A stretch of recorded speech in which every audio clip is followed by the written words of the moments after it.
Montero Gen 2, how to remove this plastic cladding on fog lights. So, linisin mo muna ng sipilyo para hindi magasgas yung unit.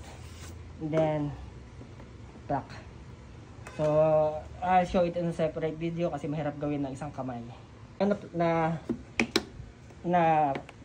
black out ko na siya. So, dandan lang, may mga ngipin yan dito. So, yan. So, gawa ko ng video pag natanggal. Ayun, tanggal na. Mahirap ang isang kamay. So, tanggalin ko, pakita ko sa inyo yung loob. Tinatanggal na ito yung ngipin niya. So, pag tinanggal mo, linisin mo na rin.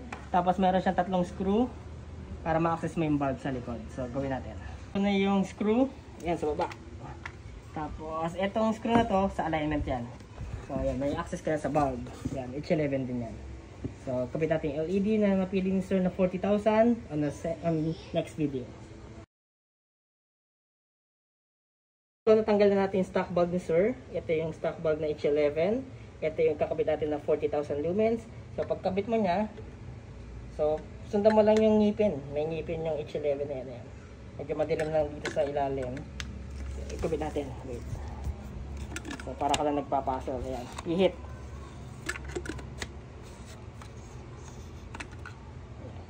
Adjustable naman siya. So, tandaan mo lang itong malaking butas. So, dapat align siya dito sa malaking butas niya. Ayan. Ayan. Wala nang kalagyan. Tapos, make it sure na nakatayo siya parallel doon sa guhit niya.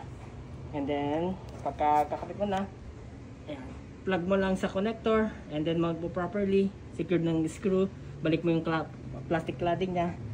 And then, that's it. Pailaw natin after natin kabit natin na maayos. Make it sure yung LED is diretso nakatayo para maganda yung light output niya. Yung 3 screw.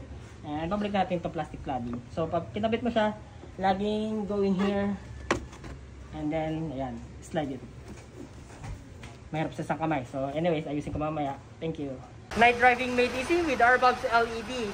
For safety plus visibility, kinabitan natin ng 40,000 lumens sa headlights, 40,000 lumens sa fog lights, and premium candle sa park lights. Yung lens ni sir, si Coscoman Tuning or cut na rin na maglilinis. Yan, pareha sa driver side, passenger side, tinted, outside view. Ang liwanag, perfect light cut-off, walang silaw. High beam. Yung high beam ni sir, ayan, medyo fit na sa lakas ng 40,000 lumens sa low beam and fog lights. Thank you!